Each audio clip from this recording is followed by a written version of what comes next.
Aspirants ఈరోజు EVS 5th క్లాస్లో భాగంగా చాప్టర్ 9 చూస్తున్నాం. చాప్టర్ 9 వచ్చేసి మనకి వాతావరణం, గాలి. ఓకే, ఆల్రెడీ ఈవీఎస్లో 8 చాప్టర్స్ అనేవి అప్లోడ్ చేశాను. ఎవరైనా చూడని వారు ఉంటే డెఫినెట్గా చూడండి. ప్లేలిస్ట్లో కూడా యాడ్ చేసి పెట్టాను.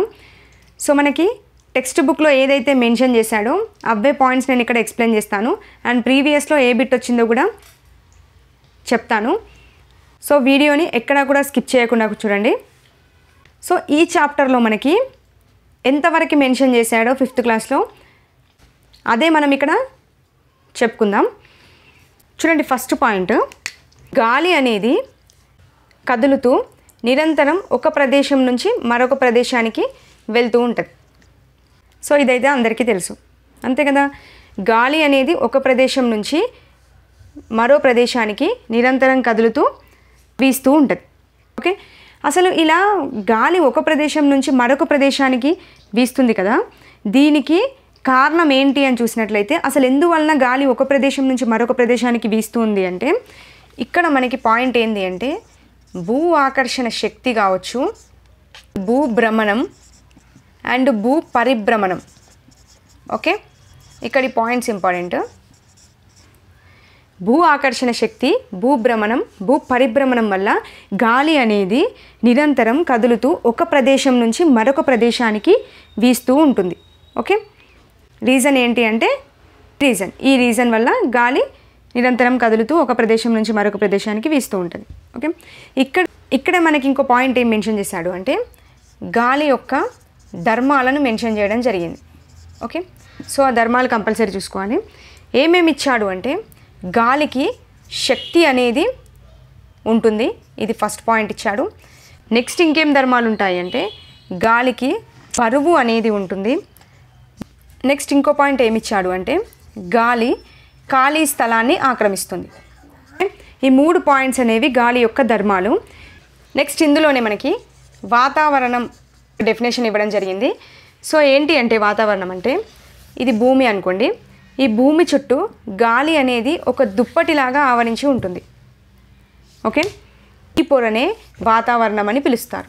ఓకే, ఈ పాయింట్ ఒకటి గుర్తుపెట్టుకోండి ఇందులో. నెక్స్ట్ ఇక్కడ ఏం మెన్షన్ చేశాడు అంటే కాలాలు, ఋతువులు అనేవి ఏ విధంగా ఏర్పడతాయి అనేది ఇవ్వడం జరిగింది. సో ఇక్కడ మనకి 2 రీజన్స్ ఇచ్చాడు. ఒకటి ఏంటి అంటే భూమి అనేది సూర్యుని చుట్టూ పరిభ్రమిస్తుంది, అంటే భూ పరిభ్రమణం.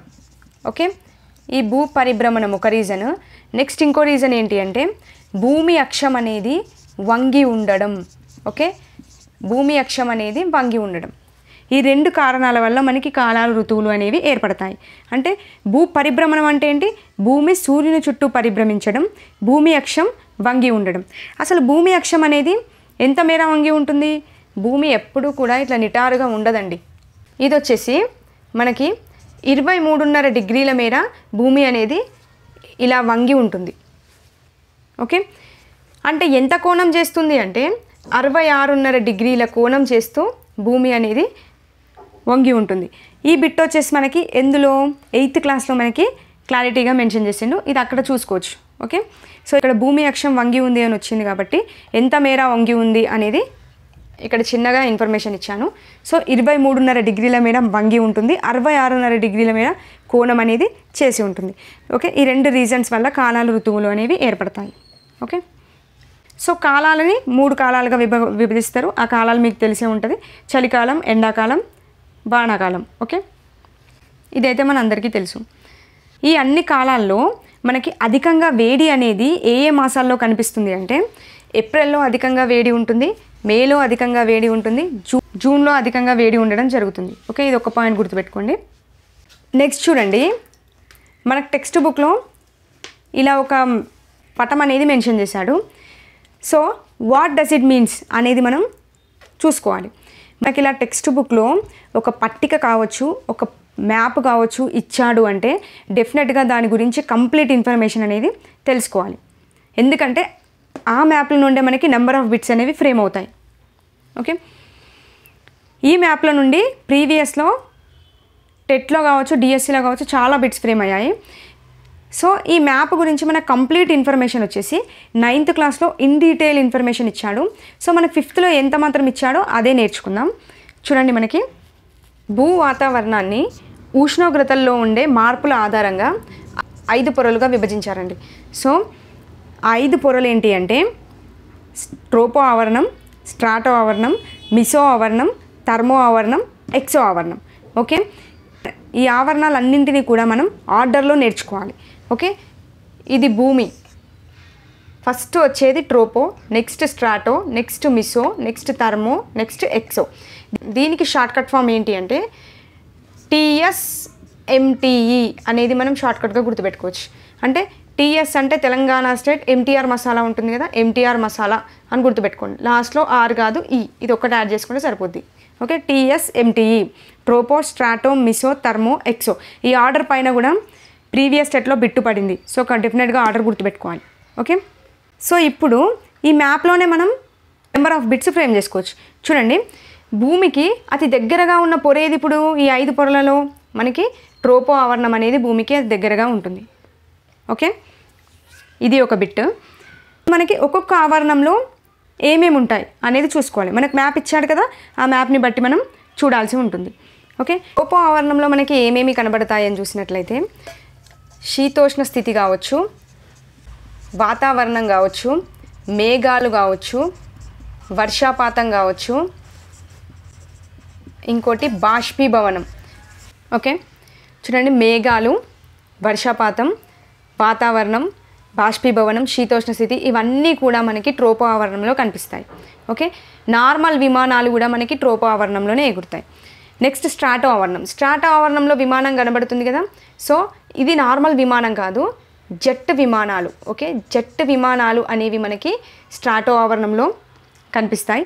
అంతేకాకుండా మనకి చాలా ఇంపార్టెంట్ O3 ఓజోన్ పొర అనేది కూడా మనకి స్ట్రాటో ఆవరణంలోనే ఉంటుంది. ఓకే, ఇది ప్రీవియస్ స్టెట్ బిట్. జెట్ విమానాలు ఎక్కడ ఎగురుతాయని, ఏ ఆవరణంలో ఎగురుతాయని అడిగారు. ఓజోన్ మనకి ఎక్కడ కనబడుతుంది అని కూడా అడగడం జరిగింది. సో ఈ రెండింటికి ఆన్సర్ స్ట్రాటో ఆవరణం. ఓకే, నెక్స్ట్ ఉన్నది ఏంటి మనకి స్ట్రాటో తర్వాత మిసో ఆవరణం. సో మిసో ఆవరణంలో మనకి విశ్వం నుంచి వచ్చే ఉల్కలు ఉంటాయి కదా, ఈ ఉల్కలన్నీ కూడా మనకి మిసో ఆవరణంలో కనిపిస్తాయి. ఓకే, విశ్వం నుంచి వచ్చే ఉల్కలన్నీ కూడా మనకి మిసో ఆవరణంలో కనిపిస్తాయి. నెక్స్ట్ థర్మో ఆవరణంలో వచ్చేసి మనకి అయాన్లు ఉంటాయి కదా, ఈ అయాన్లు అని పిలువబడే విద్యుదావేశ కణాలు. ఓకే, విద్యుదావేశ కణాలన్నీ కూడా మనకి ఈ థర్మో ఆవరణంలోనికి వస్తాయి. ఎక్సో ఆవరణంలో మనకి మ్యాప్లో క్లారిటీగా మెన్షన్ చేశాడు, స్టార్స్, నక్షత్రాలన్నీ కూడా మనకి ఎక్సో ఆవరణంలో కనబడతాయి. ఓకే, ఇక్కడ గుర్తుపెట్టుకోవాల్సింది ఏంటి అంటే ఏ ఆవరణం కింద ఏ ఆవరణం వస్తుంది అనేది గుర్తుపెట్టుకోండి. ఏ ఆవరణంలో మనకి ఏమేమి కనబడతాయి అనేది గుర్తుపెట్టుకోండి. ఓకే, ఇక్కడ రాసిన పాయింట్స్ అన్నీ ఇంపార్టెంట్. 5th క్లాస్లో మనకు మ్యాప్ ఇచ్చారు కదా, ఆ మ్యాప్ పక్కన ఈ పాయింట్స్ అన్ని రాసుకోండి. ఓకే, ఇక్కడ ఏం మెన్షన్ చేశాడు ఇంకా అంటే ట్రోపో ఆవరణం ఉంది కదా, ఈ ట్రోపో ఆవరణంలో మనకి భూమి నుండి పైకి పోయే కొలది, ఓకే, భూమి నుండి పైకి పోయే కొలది ఉష్ణోగ్రత అనేది తగ్గుతుంది. ఎక్కడ? ట్రోపో ఆవరణంలో. ఇది ఒక్క పాయింట్ మాత్రం మనకి ఇక్కడ మెన్షన్ చేశాడు. అదే 9th క్లాస్లోకి వచ్చేసరికి స్ట్రాటో ఆవరణంలో ఏ విధంగా ఉంటుంది, మిసోలో ఏ విధంగా ఉంటుంది, థర్మోలో ఏ విధంగా ఉంటుంది, ఎక్సోలో ఏ విధంగా ఉంటుందో కూడా ఇవ్వడం జరిగింది. సో ఇక్కడ నేను చూపిస్తాను చూడండి, ఇది ట్రోపో, స్ట్రాటో, మిసో, థర్మో, ఎక్సో కదా. పాయింట్స్ చెప్తాను, క్లారిటీగా గుర్తుపెట్టుకోండి, ఎందుకంటే దీని నుంచి కూడా ప్రీవియస్లో బిట్ ఫ్రేమ్ అయింది. ట్రోపో ఆవరణంలో భూమి నుండి పైకి పోయే కొలది ఉష్ణోగ్రత అనేది తగ్గుతుంది. ఓకే, స్ట్రాటో ఆవరణంలో భూమి నుండి పైకి పోయే కొలది ఉష్ణోగ్రత కూడా పెరుగుతుంది. ఓకే, మిసో ఆవరణంలో భూమి నుండి పైకి పోయే కొలది ఉష్ణోగ్రత అనేది తగ్గుతుంది. ఓకే, థర్మో ఆవరణంలో భూమి నుండి పైకి పోయే కొలది ఉష్ణోగ్రత అనేది పెరుగుతుంది. ఓకే, ఎక్సో ఆవరణం గురించి ఈ పాయింట్లలో ఏది కూడా మెన్షన్ చేయలేడు. అంటే చూడండి, మీరు ఇక్కడ ఇది ఒక్కటి గుర్తుపెట్టుకుంటే మిగతావి 4 కూడా ఈజీగా ఐడెంటిఫై చేయొచ్చు. ఎందుకంటే ఫస్ట్లో పెరుగుతుంది తగ్గుతుంది, నెక్స్ట్లో 2 పెరుగుతాయి, నెక్స్ట్ పెరుగుతుంది తగ్గుతుంది, నెక్స్ట్ 2 పెరుగుతాయి. ఓకే, ఈ విధంగా షార్ట్కట్లో కూడా గుర్తుపెట్టుకోవచ్చు. క్లియర్? 5th క్లాస్లో మాత్రం ఇది ఒక్క ట్రోపో ఆవరణం గురించి మాత్రమే మెన్షన్ చేయడం జరిగింది, గుర్తుపెట్టుకోండి. నెక్స్ట్ ఇంకేమి ఇచ్చాడు, అందరికీ తెలిసిన పాయింట్ ఇది, వాతావరణం అనేది రోజంతా ఒకేలాగా ఉండదు, నిరంతరంగా మారుతూ ఉంటుంది. ఇక్కడ ఇంకో పాయింట్ ఇచ్చాడు చూడండి, ఇది భూమి కదా, 0 degrees భూమధ్య రేఖ, కర్కట రేఖ, మకర రేఖ, ఇవి ధ్రువ ప్రాంతాలు. ఓకే, ఇక్కడ మనకి సూర్యుడు ఉంటాడు, అవునా. ఏం మెన్షన్ చేశాడు అంటే సూర్యుని కిరణాలు భూమధ్య రేఖ మీద నిటారుగా పడతాయి, ధ్రువాల వైపుకు వెళ్తున్న కొద్దీ ఏటవాలుగా పడుతూ వెళ్తుంది. ఇది అందరికీ తెలిసిన పాయింటే కదా. ఇదే పాయింట్ ఇక్కడ మెన్షన్ చేశాడు 5th క్లాస్లో. ఏమని అంటే వాతావరణం అనేది సౌరశక్తి ద్వారానే వేడెక్కుతుంది. ఓకే, భూమిపై అన్ని భాగాలకి ఒకే పరిమాణంలో సౌరశక్తిని పొందలేవు. భూమిపై ఉన్న అన్ని భాగాలు ఒకే పరిమాణంలో సౌరశక్తిని పొందలేవు, అంతే కదా. చూడండి ఇక్కడ మ్యాప్ను బట్టి చూడండి, అన్ని ప్రాంతాలకి సౌరశక్తి ఒకే విధంగా వస్తుందా, లేదు కదా. భూమధ్య రేఖకి నిటారుగా పడితే మిగతావన్నింటికి కూడా ఏటవాలుగా పడుతుంది. అంటే ఇక్కడ భూమధ్య రేఖకి సౌరశక్తి అనేది ఎక్కువగా లభిస్తుంది, ధ్రువ ప్రాంతాలకి సౌరశక్తి అనేది తక్కువగా లభిస్తుంది, అవునా. ఈ పాయింట్ అనేది మనకి మా మ్యాప్తో క్లారిటీ వస్తుందిగా, క్లియర్. సో ఇలా సౌరశక్తి అనేది కొన్ని ప్రాంతాలకు ఎక్కువగాను కొన్ని ప్రాంతాలకు తక్కువగాను లభిస్తుంది. దీనివల్ల ఏమవుతుంది, ఉష్ణోగ్రతల్లో మనకి భేదాలు అనేవి వస్తాయి, అవునా. ఈ ఉష్ణోగ్రతల్లోని భేదాలు గాలి కదలడానికి, వాతావరణం అనేది ఏర్పడడానికి కారణమవుతుంది. Okay, clear. ఇదే పాయింట్ మెన్షన్ చేశాడు. సో మనకి ఇక్కడ ప్రీవియస్ నాలెడ్జ్ ఉంది, సో ఈ ప్రీవియస్ నాలెడ్జ్ లింక్ చేసుకొని చదివితే మనకి బిట్ అనేది క్లారిటీగా గుర్తుంటుంది, క్లియర్. ఇది ఇక్కడ మెన్షన్ చేసింది. నెక్స్ట్ ఇక్కడే మనకి ఈ గాలి మరల గురించి మెన్షన్ చేయడం జరిగింది. సో ఏంటి, గాలికి కూడా శక్తి అనేది ఉంటుంది డెఫినెట్గా. సో ఈ గాలికి ఉండే శక్తిని ఆధారంగా చేసుకొని ఈ పెద్ద పెద్ద చక్రాలని తిప్పడం ద్వారా విద్యుత్ని కూడా ఉత్పత్తి చేస్తారు. ఓకే, ఇలా గాలికి ఉండే శక్తిని ఆధారంగా చేసుకొని ఈ మరలని తిప్పడం ద్వారా తయారయ్యే విద్యుత్తునే ఏమని పిలుస్తారు అంటే పవన విద్యుత్ అని పిలుస్తారు. ఓకే, చాలా ఇంపార్టెంట్ పాయింట్ గుర్తుపెట్టుకోండి, క్లియర్. ఇది గాలిమర గురించి మెన్షన్ చేశాడు. ఈ గాలిమర గురించి మనకి 8th క్లాస్ ఫిజిక్స్లో ఇవ్వడం జరిగింది. సో అక్కడ కొన్ని పాయింట్స్ మెన్షన్ చేశాడు. ఏంటి అంటే గాలిమరకు ఉండే శక్తిని ఆధారంగా చేసుకొని దాన్ని ఉపయోగించుకొని మొక్కజొన్నల్ని పిండిగా మార్చడానికి, అంతేకాకుండా సముద్రం నుండి ఉప్పును పైకి తీయడానికి ఈ గాలిమరలను యూజ్ చేస్తారు. ఈ పాయింట్ వచ్చేసి మనకి 8th క్లాస్లో ఉంటుంది. సో అక్కడ మనకి గాలిమర గురించి ఇచ్చారు కాబట్టి చిన్నగా ఇన్ఫర్మేషన్ ఇచ్చాను. ఓకే, సో ఇక్కడే మెన్షన్ చేసిన ఇంకో పాయింట్ ఏంటి అంటే గాలిలో మనకి అనేక వాయువులు ఉంటాయి. ముఖ్యంగా గాలిలో నత్రజని, ఆక్సిజన్, కార్బన్ డైఆక్సైడ్, నీటి ఆవిరి అనేవి ఉంటాయి. సో గాలిలో మనకి అతి ఎక్కువగా ఉండే వాయువు ఏది అంటే నత్రజని. గాలిలో మనకి ఎక్కువగా ఉండే వాయువు నత్రజని. ఇది ప్రీవియస్ టెట్ బిట్. ఓకే, నత్రజని తర్వాత గాలిలో ఎక్కువగా ఉండేది ఏది అంటే ఆక్సిజన్. ఓకే, నెక్స్ట్ అన్నింటికంటే తక్కువగా ఉండే వాయువు ఏది అంటే నీటి ఆవిరి. ఓకే, ఇది కూడా ప్రీవియస్ టెట్ బిట్. లేదు మనకి గాలిలో అన్నింటికంటే తక్కువగా ఉండేది నీటి ఆవిరి అని ఇవ్వకుండా కార్బన్ డైఆక్సైడ్ ఇస్తే మనం కార్బన్ డైఆక్సైడ్ అనేది ఆన్సర్ పెట్టాలి.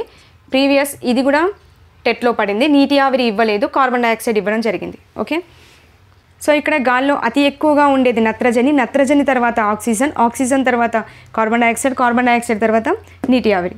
ఓకే, నెక్స్ట్ ఇక్కడ ఇంకేం మెన్షన్ చేశాడు అంటే ఇక్కడ మొక్కలు ఉన్నాయి కదా, ఈ మొక్కలు ఆహారాన్ని తయారు చేసుకోవడానికి గాలిలో ఉండే కార్బన్ డైఆక్సైడ్ ఉంటుంది కదా, ఆ కార్బన్ డైఆక్సైడ్ని తీసుకొని ఆక్సిజన్ని బయటికి పంపిస్తాయి. ఓకే, ఈ పాయింట్ అయితే అందరికీ తెలుసు కదా. ఓకే, జంతువులు ఏం చేస్తాయి శ్వాసక్రియలో గాలిలో ఉండే ఆక్సిజన్ని తీసుకొని కార్బన్ డైఆక్సైడ్ని బయటకు వదులుతాయి. మరి నీటిలో ఆక్సిజన్ అనేది ఏ విధంగా ఉంటుంది అంటే ఆక్సిజన్ అనేది నీటిలో కరుగుతుంది. సో నీటిలో నివసించే జంతువులన్నీ కూడా నీటిలో కరిగి ఉన్న ఆక్సిజన్ని తీసుకుంటాయి. ఓకే, ఇక్కడ 3 పాయింట్లు మెన్షన్ చేశారు, గుర్తుపెట్టుకోండి. ఇదండి ఈ చాప్టర్లో మెన్షన్ చేసిన ఇంపార్టెంట్ పాయింట్స్.